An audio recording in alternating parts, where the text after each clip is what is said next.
To come to the stage Steve Bassi from Polyswarm. He's the CEO of already announced and existed ICO. This is the first part of, I think, your... Do we have Steve Bassi from Polyswarm here? Okay. I think it is the first of the two part of your performance, because in the afternoon you will pitch your idea. Sure. Yeah. So please welcome. Stage is yours.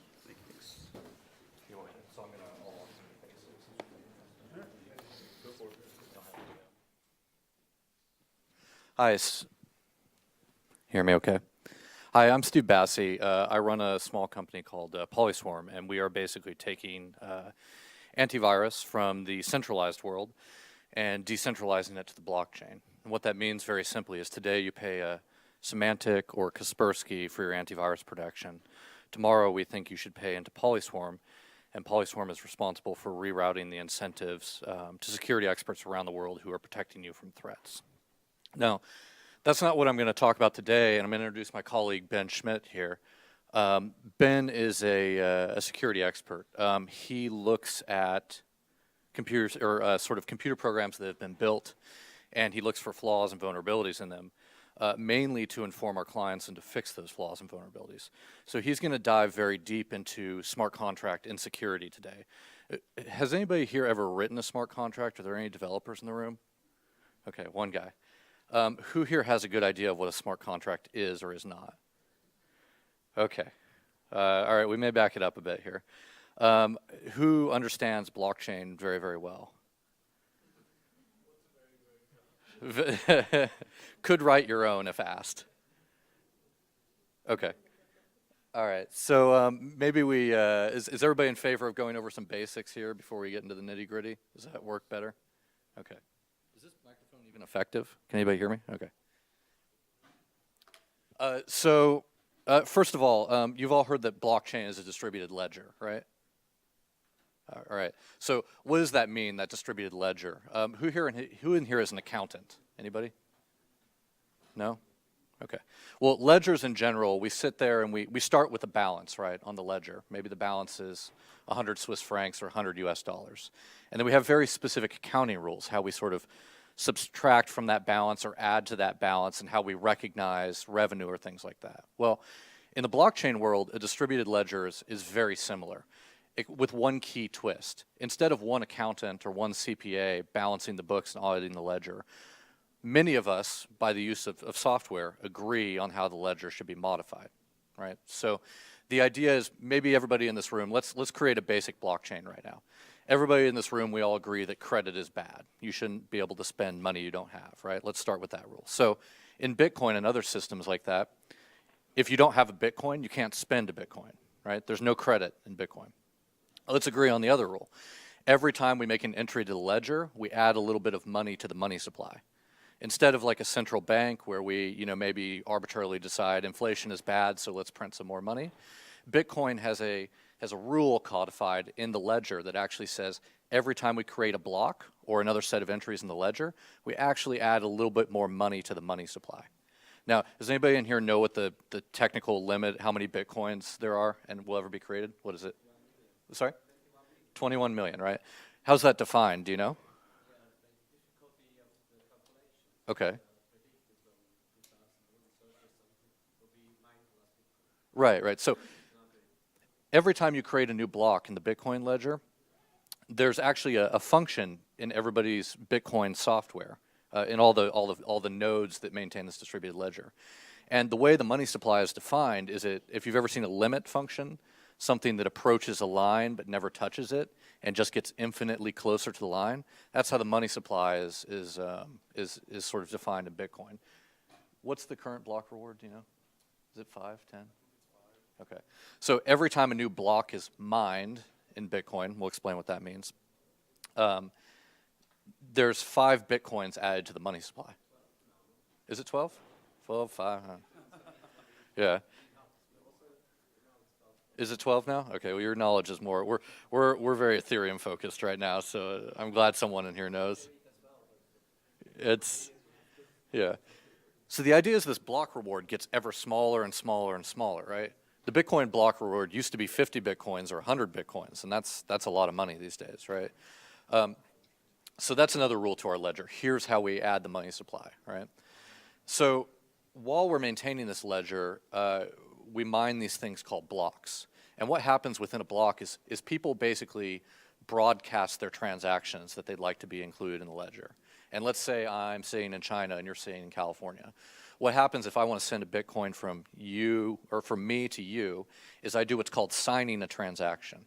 And I broadcast that transaction to everybody maintaining a copy of the ledger. I'm simplifying here, but so what everybody does is they look at my transaction, everybody maintaining the ledger, and they say, okay, does Steve have enough Bitcoins in his account to make this transaction? Yes, he does. Okay, next question. Is this transaction a valid signature from Steve? We'll get to what valid signature means in a second. Let's assume it is. Great, okay. Now we've included it in the block because we've decided it's valid and I have enough Bitcoins, right? And we wait for other people in the block to complete their transactions, and then that block is mined. That block is then added to the ledger with all those checks, right? So if you want to change an accounting rule in the Bitcoin ecosystem, you have to convince thousands of people around the world to edit Bitcoin, to edit the software running Bitcoin, and change the accounting rules. So for example, if you wanted to change the block reward to be 20, 30, 40 Bitcoins per block and mess with the money supply in Bitcoin, you would have to convince thousands of people around the world running that software to update the software to include the new rule. Otherwise, they won't recognize those transactions as valid in the ledger. The same way that they won't recognize people spending Bitcoins on credit. If you have 0 Bitcoins, you can't spend any, right? Everybody following me so far? Everybody understand the blockchain a bit more after that, hopefully? Okay. Now, smart contracts are sort of the next layer of that. Smart contracts are computer code, but we all agree on the rules of how to run that computer code as a group and how to determine the outputs, right? So smart contracts are very similar to the legal system with one key difference. They're not open to interpretation, right? If you have an equation in a smart contract that says 1 + 1 = 2, unless you can convince the computer that 1 + 1 = 3, it's not going to work too well, right? So with this computer code, what smart contracts in the blockchain do, blockchain allows you to settle the outputs of this contract in a payment, right? So we're going to create a very basic smart contract right now. It says you and I are going to put one Ethereum into the smart contract, right? And based on, I don't know, is there any world events, right? Based on the outcome of Trump and Kim Jong-un's nuclear talks, one of us is going to win the pot there, right? So we can escrow these funds inside the smart contract, and the logic behind the smart contracts, it says if there's a nuclear war, maybe you win the Bitcoins. If there's not, I win the Bitcoins. Let's hope I win. So when we sort of execute that smart contract, we have to let it know what happened in the world, right? Maybe we say, okay, there was no nuclear war by X date. I win. I get both the Bitcoins. But the key part is it's not very open to interpretation, right? There's no legal framework. There's no jurisdictional issue. We don't have to decide whether or not we interpret this legal contract in Switzerland or in the US. It's interpreted by everybody running the software on the Ethereum network, right? Yeah. Usually, contractual language is not binary. It describes certain circumstances that trigger certain actions. Yeah. How can you integrate that into a code, which, as you then say, is not open for legal interpretation? Yeah, so you're right, it's not binary, but I would argue that there are a series of binary decisions that get you to one outcome of the contract or the other, right? Many binary decisions. So, yeah, I mean, that's a good question. Sure. What constitutes a nuclear war? Yeah, That could be. that's a great question, right? I mean, both have to agree at the moment you create the smart contract, the definition, but afterwards you can't change it because you agree from the first place and that's written in the code. So, yeah. Yeah. Working in insurance, my experience Oh, I got it now. Okay, good. you only know the final circumstances one way you know. You cannot foresee all the details up front. It's just No, you can't change it afterwards, obviously. So they have to make a new smart contract, new agreement, but you define first what is in the smart contract, and then you can't change it until you have 51% of the consensus. So to sort of answer your question, you can also put in things like dispute mechanisms into these contracts. So, you know, you can like essentially code in rules or what happens when people disagree about the original rules. So that gets kind of complicated, obviously, how exactly that would work, but it is something that you can possibly do. Maybe you can compare the social private cars. There's also a gray area of what should happen when something happens, but at the end of the day, if there is an event, something will be triggered, and it's legacy. There's something which the car will decide to do based on rules and sensors and whatever. And he will do it. You know, he will either stop, do this, or do that. And the problem is more to program a smart contract and actually define what you will put in. But once you have it, it's digital. I mean, this, and you might get the proof that you can't do a smart contract because you don't have the ground to actually define it. That's true. So what the result of that is, and why we see so many problems with the initial set of smart contracts, because let's be clear, this is a very grand experiment, right? This idea that smart contracts and blockchain can sort of replace aspects of a international legal system for doing business, it's a very ambitious project, right? So this idea that code has now become law, meaning if a computer interprets the code the certain way and decides to pay out parties, even though that wasn't the programmer's intent, we still follow that as law, right? And so have you heard of any of the bigger sort of hacks against smart contracts or flaws where one of them, you know, like it specifically says in the language of the contract, you can do this, that, and the other sequence of events and then steal all the money. Now the question is, the programmer clearly didn't intend the steal all the money part, but because we said contracts, the code is law, and the contract allow that, is it legal? Is it not? Right? That's a great philosophical question. And I think we're at this line, this gray area between interpreting the contract and the logic in the contract, and where those break down is very interesting. But in our view, the exciting things about the smart contract is, you know, I may not speak the same language with my counterparty, but we can write something down in very logical steps into a smart contract, which is enforced by thousands of people and thousands of computers in different jurisdictions across the world. And that ultimately settles a payment. And at the end of the day, if I have a dispute with my counterparty, the dispute is not in Chinese or English or Japanese or German, it's in code, right? Which basically resolves to math, and we agree how to interpret that, right? So there's no interpretability in smart contracts, but there is a very subtle flaw, which is there is this problem where what you and I think are specifying may not match our intent, right? If our intent is to transact honestly, but a third party comes in and leverages our contract to steal our money, clearly wasn't our intent, right? So is this making sense so far? Is this useful to everybody? We can delve into the sort of code behind smart contracts and why these flaws are allowed to exist, or if you guys have questions, we can continue down that route. Honestly, we thought this would be more of a development and technical audience, so we're going to be kind of at a loss here. I mean, just maybe one comment. What I learned is that there is a mechanism in smart contracts which allows you to migrate from one smart contract to the other, which is a nice invention. Yeah. It's logical, but you can misuse that by actually migrating hiddenly into another contract where you check the rules. Yes, and so currently, at least the way that migration contracts work, you are putting a lot of trust in the people who originally deployed the contract, because they can theoretically change the rules afterwards. So that's one of the dangers of having that feature. On the other hand, sometimes it's very useful to be able to update your contracts in case there are vulnerabilities, which there almost certainly will be at some point. So on the updating contract piece, the issue then becomes this larger question of governance. So has everybody in this room heard of Tezos? Right? Yeah.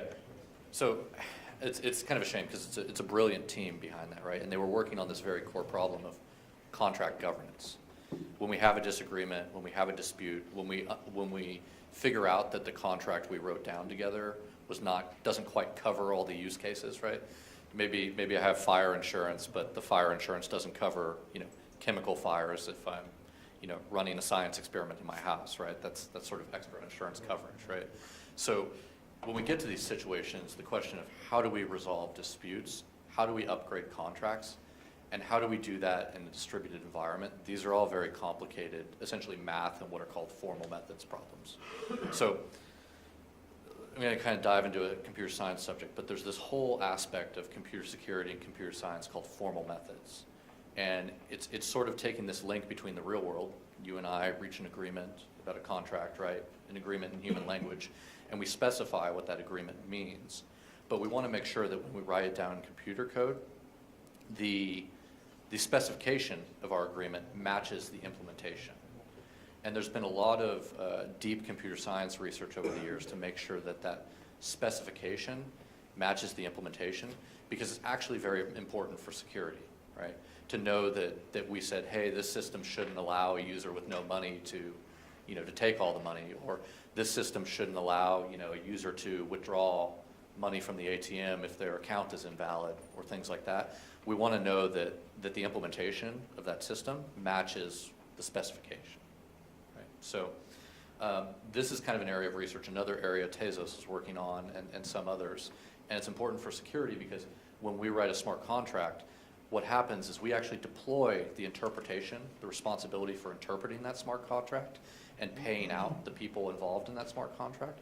We give that responsibility to the Ethereum blockchain or other blockchains that have the responsibility of interpreting that contract so they can actually pay out the people, right? So if there's a flaw in that interpretation, then that's a problem because other people are interpreting it. And unless we can fix their interpretation, we can't fix that contract. So that's the part of the upgrade problem that you're talking about, right? So the science, the formal methods piece, ensuring the specification matches the implementation and also the interpretation is an area of open research. And that's why smart contracts are in a way, make me very hopeful, because we can now move money between borders with sort of a standard logical agreement instead of a multi-jurisdictional, open to interpretation legal agreement. But it's also a double-edged sword, because if a smart contract decides to move money that doesn't match our specification, right? In the blockchain world we've created, there's no way to reverse that, right? So you've seen this with, who here has heard of the DAO hack or the parity wallet hack? They're kind of different sides of the same coin, but at the end of the day, the decision whether or not to reverse the effects of those is largely in the hands of the developers who maintain the Ethereum blockchain, right? They have to decide if they want to allow that action to be reversed, or if they want to just continue forward and say, I'm sorry, you made an error in the specification, game's over. If that makes sense. So, yeah, what else? I got a few questions about the execution of the smart contracts. I mean, first of all, as far as I understand, all the nodes basically run the smart contract. But is that the same like the mining? So who decides then finally on the final outcome? Yeah. Because the result of the contract has to be put into the ledger. Yeah. So I'll talk at a high level, and then I think you know more about the mining election, who defines or decides the final state, off the top of my head. Okay. So when we start executing a smart contract, right, it's because there was an event that the contract cared about that happened on the blockchain, or someone did what's called into the contract. Meaning they put a transaction out there on the network that says, I would like this contract that exists within the blockchain to be interpreted. Bear with me for a second. So when they make this call, there's one other important piece of information that this contract needs to start working, and that's something called state. You can basically think of this contract as the state of the world, right? So let's go back to it's terrible, we need to come up with a better example, but maybe let's go back to let's go back to like a shared investment contract, right? You and I put in 1 Ether each into the smart contract, and we agree that every piece of revenue that this smart contract makes, we split evenly because we have even shares. Very simple, right? So when we call into the smart contract, the starting state of this contract may be the revenue that exists inside of this contract, right? So let's say 100 Ether has been collected by this contract for some reason or another, right? So in that state on the blockchain, you'll say, this contract has a balance of 100 Ether, and now I'm calling into the contract because I want an income distribution, right? The other pieces of state in this contract are, he has one share, I have one share, right? So we start with that state. Now, when I call into that contract, let's assume everybody in here is running a full Ethereum node. They read the code behind that contract into what's called an interpreter, called the EVM, or the Ethereum virtual machine. And what that virtual machine does is it takes the contract language and the current state, executes both of them inside of this machine, and pops out with an end state. And the end state is, since I called in the contract and we have equal income distribution, I get 50 Ether, you get 50 Ether, and those go to our respective accounts as specified in the contract. Does that make sense so far? Sure. So your question earlier was this outcome where we each get 50 Ether, that is settled when the block is mined. And I'll let sort of Ben explain the mechanics behind mining and why that makes sense. But every smart contract on the Ethereum network that's called into within a block is actually being executed by every node on the network, such that they can take the initial state and execute the contract against that initial state. And in theory, they should reach the same exact end state. And the idea is, if you and I reach a different end state, then that's a problem with our Ethereum virtual machine, and we're probably going to reject that transaction and not actually seal it to the blockchain. Yeah, to sort of expand on that, whenever you mine blocks for it to actually be accepted by the network and get rewarded, it has to pass all the consensus rules, right? So that particular block, if you mine an invalid block, right, then I just say I give my, I transfer 100 ETH from one account to another or something, but that's actually an invalid transaction. That block isn't going to be accepted by the general network. Does that sort of? Well, I'm familiar with Yeah. the mining process. Okay. Yeah, it's more about the execution because there's some interesting issues. So if the trigger, for instance, is off-chain, then I see the issue, although the contract itself is executed algorithmically, but if I put garbage in, that same algorithm will produce garbage out. So is that a valid contract or not, So this is the problem we have with smart contracts in general, is there's all this real world information that we need sometimes, right? Another simple contract. Let's say you and I are wagering on the temperature in central Zurich tomorrow morning, right? How do we get that data about, is it 19 degrees Celsius, 17 degrees? I have no idea, right? How do we get that data into the smart contract, into the Ethereum chain in a trustworthy manner, right? Are you and I going to choose the same temperature gauge? How much do we trust that data feed? You're exactly right on the garbage in and garbage out. And it's called the trusted oracle problem, and it's not solved yet, frankly. I don't have a good answer for you. So there's another issue I see, because every smart contract has a public address. So I'm invested in started last year, it was basically the first crypto fund, and there's a smart contract behind it. So every 3 months, they're gonna pay out 50% of the earnings automatically. So I can see through the smart contract which users actually get funds. So I can figure out what kind of strategy these people run because I know their public address. I can see where they have funds invested and so on. But it's nice for the fund itself because the fund itself becomes transparent to me, which a regular financial fund is. So I always rely on the fund managers there. But there I have transparency. Or let me make another example. Let's say you have a life insurance. And now I see your life insurance, and I'm going to set up a future and bet you're going to be dead in 10 years, and he's going to bet he's going to be dead in 5 years. So that raises a whole bunch of implications that are not foreseeable right now. Blockchain-based hidden. Yeah. I'm hearing. Yeah. So, because there is, the public or the mass media always claim that the blockchain is actually anonymous, which it isn't, it is only pseudo-anonymous. So as long as I know the public address, it is transparent to me.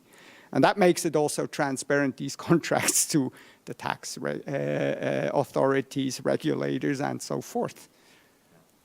Which I'm sure they like. Exactly, like the IRS. You know. So it is an open area of research, how to do private computation, essentially, on the blockchain. Some initial stuff that's getting, I guess it's been merged now. The zero knowledge proof stuff. The ZK Snark stuff? Or just Yeah, I think that's been merged now. In Ethereum? In Ethereum, or at least it's under development. Okay. Somebody know about that? I heard about it, but I don't know if it's So implemented yet. essentially what zero knowledge proofs are a way to prove that you own something, you have something without actually revealing what that something is. So the traditional example that they use is you're trying to prove the fact that you have, so you can sort of imagine this cave, right? And you walk in, and you start walking around in this circle, and there's a door there, right, that separates this greater circle that unites this cave. And there's a password on this door. Now, you want to prove to someone that you know the password to this particular door. So to do that, without revealing the password to the person, you need to walk down, you essentially have them walk down an arbitrary direction, right? And allow them to go through that door. I'm messing up this example, actually. Yeah, so you basically prove that you can open the door without punching in the password in front of it, right? Exactly. So, Yeah. And without making that process reversible after you publicly demonstrate. yeah. So that brings me to a last point, which I've been considering for over 20 years now, that we need in the digital economy is digital identities. And not only for natural persons, but also for legal entities. So because like this, if we have, let's say, a blockchain of identities, then I can have my identity, which can be proved, let's say, by the Swiss authorities, but I can define some pseudonyms on top of it, so which can hide my real identity, but it's still provable. This is kind of, I see as a part of infrastructure we need for all this working, you know. Because I need to be sure that the counterparty I'm doing a contract with is actually existing and stuff like that. So if it's just a company, I don't know if it exists or not. Yeah, so I think in general, in the identity problem, you run into the trusted oracle problem again, right? So you and I both trust the Swiss authority to accurately identify citizens and companies, right? Do we necessarily trust, I don't know, some, usually corrupt, like the Venezuelan authority to, identify assets and companies accurately given the state of their current economy? Maybe not. So this problem of the trusted oracle and sort of signing real world facts like, your identity or my identity is a lot more prevalent internationally as well. And the best we have today is send me a copy of your passport and utility bill, and that we accept that as the gold standard, right? So I agree with you, it is a problem. I'd like to go back to your example you just made. You're waging on something, right? You make a bet on an existing smart contract. Essentially, that is creating derivatives, right? An existing smart contract. Is the current infrastructure equipped to establish transparency on these dependencies and to quantify the accumulation of potential bets on one existing smart contract? Within the bounds of the smart contract, yes, right? The problem becomes, in his investment contract example, right? When we talk about reporting income or reporting the proceeds of all these different investments, right? The question is, who's reporting that to the smart contract? How are they doing the accounting there?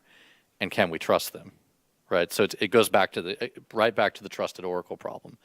within the smart contract itself, unless there's a flaw of the contract, it's very easy to track sort of funds and account balances within the contract, right?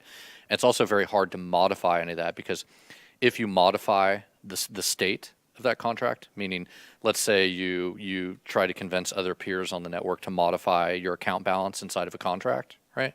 It will actually mess up the hash of that state, and it'll be very easy to sort of discover that someone's trying to modify something further back in the ledger, if that makes sense. I don't know if that really answered your question or if you want to restate it, but. Yes and no. Okay. So, I mean, we can go through, I don't know, do you want to take through the, the constructor rename one? Sure. And just sort of, so we can take you through a couple examples of what these look like in code, and they're kind of simple to read, and point out some of the flaws and maybe see if that gets towards your question or not. See if we got it. Yeah, so this is what we were going to go through. Everybody understand that? Okay. We'll move to the end. Let's see, was it critical or is it? It was the next. Yeah, this is the one. One unfortunately common vulnerability in smart contracts is actually pretty simple to understand. So every function in these smart contracts has something that is known as scope, which essentially tells you whether or not, where you can call this particular function from. So by default, all functions are public in scope. You can call into them whenever you're making a transaction publicly.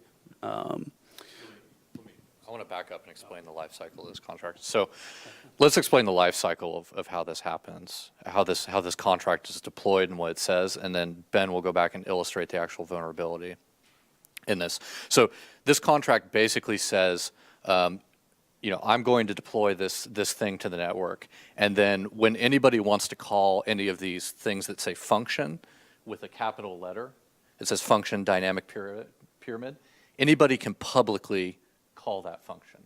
Now this first one, this dynamic pyramid, is actually a bit different. It's only called once. It's called a constructor.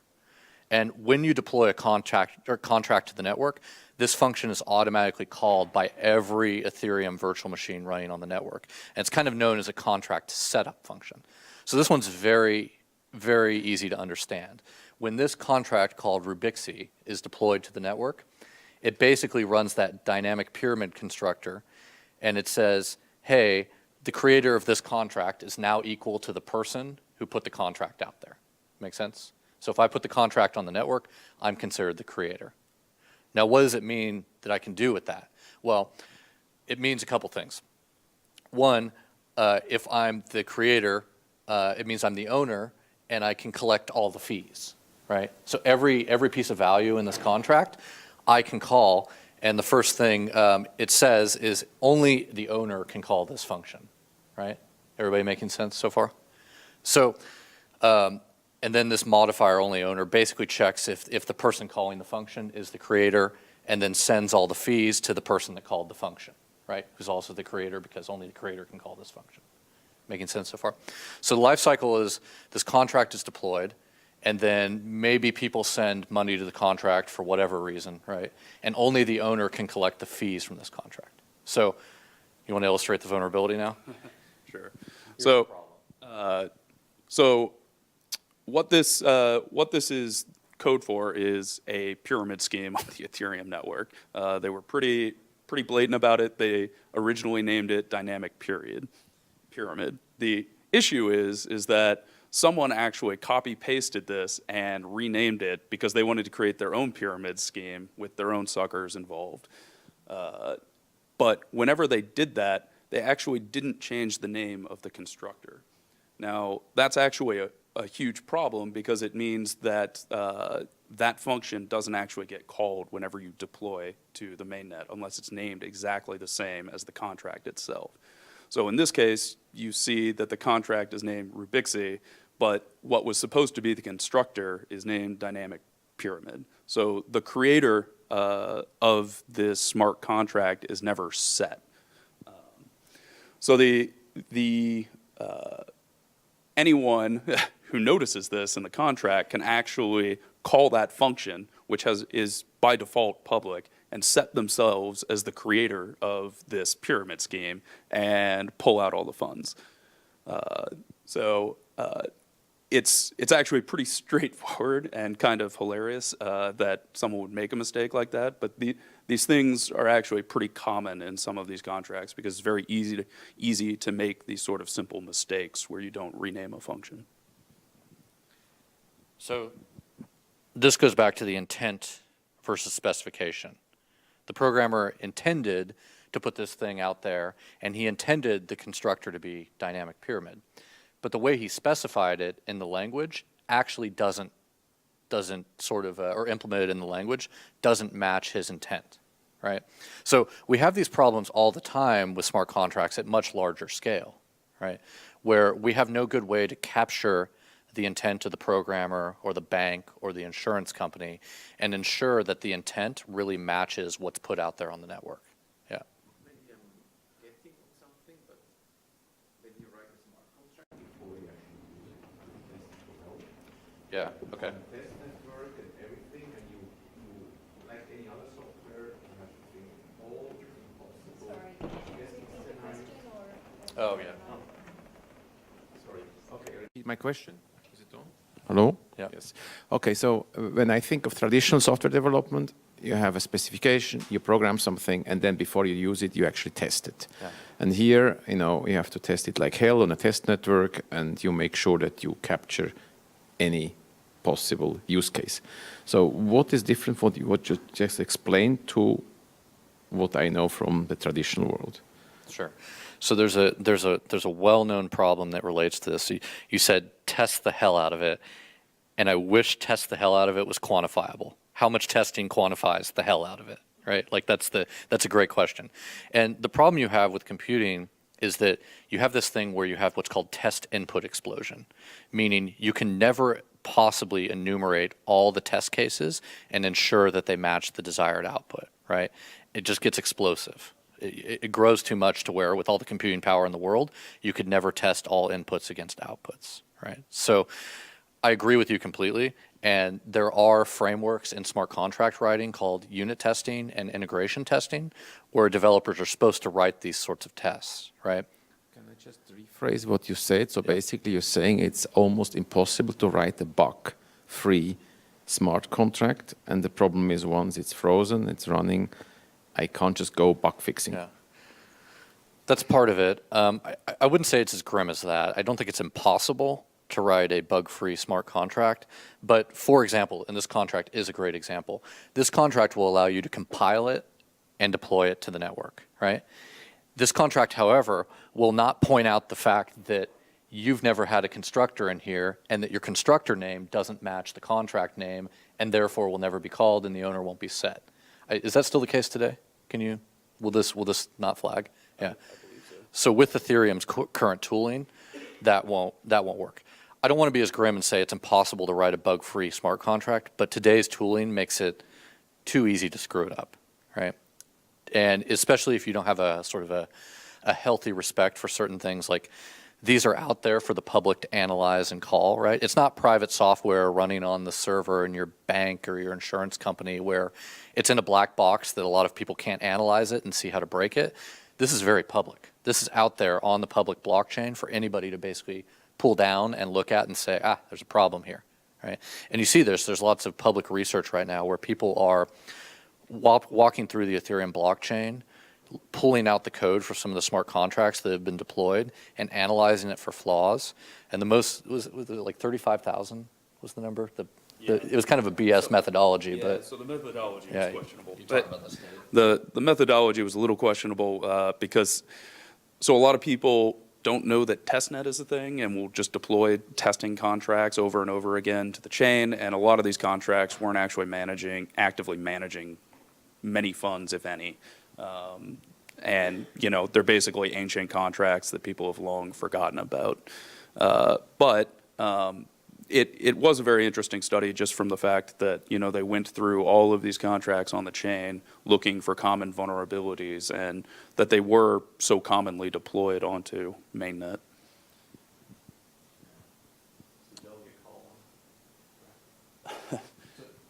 So this is another problem. Did that answer your question, or whose question it was? So the other problem is you can actually make contracts depend on other contracts. Are you guys familiar with the concept of libraries in software development? So if you're not, let's say you want to print some text to the screen, right? Instead of every programmer writing the function, the subroutine to print that text to the screen, there's a function in a library that we all commonly use that prints that text to the screen. It's no different with smart contracts, right? Let's say there's a contract, earlier that we want to split investment 2 ways or whatever. Maybe we use that contract as a library contract, right? Sort of a reference contract. So there's another problem within smart contracts is that they start relying on each other. One contract relies on another contract, and if the contract it relies on fails, then the sort of encompassing contract will also fail, right? It'll throw an exception and say, the library's not working, I can't do that. So I don't know if you want to explain the parity wallet issue, but this happened recently, and it was a way that like over in one case at least, over 90 million US worth of funds was basically orphaned. You can see them, they exist in the contract, but because the underlying library was messed with, you can't move those funds anymore. Super frustrating for the guy that owns it, but anyway, you want to talk about that? Yeah. So, so Parity, decided that to save space on chain whenever deploying their multi-sig wallets, they were going to have a library that was already deployed onto the mainnet that all of their multi-sig wallets could then reference. So those, so a bunch of these different multi-signature wallets actually were smart contracts that referenced a central library that actually defined a lot of the functionality of the smart contract. And that's basically just to make it cheaper to deploy these multi-signature wallets on chain. It's kind of nice to break out some of the functionality into a library. The issue with this is that it definitely increases the complexity of the smart contract because you're essentially having to start chaining calls between these different contracts on the chain. And that complexity has actually led to a number, at least a couple large problems. So that both the original Parity hack, where about 30 million USD was stolen, and this incident where $90 million of funds were frozen were both due to this one function that is up on this screen.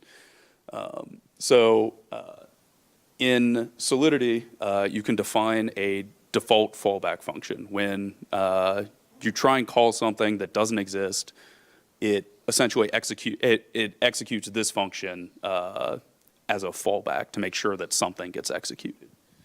In this case, it checks to see whether or not there's actually money in this being sent in, and if not, it will actually just pass on the data being passed into this function into the library itself. So this has caused a number of issues. You want me to, I think we need to wrap up. So the short version is that the data that this function allowed you to pass in actually caused the other contract to do what's called suicide and go away, right? So the other contract basically deleted itself from the chain, and from ever after, all the other contracts that were relying on this library function would fail because this contract was deleted, and when they would get to that point to call into the contract, it no longer existed, and therefore nobody could move money if it involved this library contract anymore. So it basically orphaned over, I don't know, it was 90 million of funds in one case, but was it overall, was it a couple hundred million? Yeah. It was like a couple $100 million US worth of funds that exist today on the Ethereum chain but cannot be moved. Anyway, we'll conclude there. Happy to answer any questions after. Thanks. Thank you very much. I hope you are staying for the whole day. I think that there will be some people who would like to eat lunch with you. Very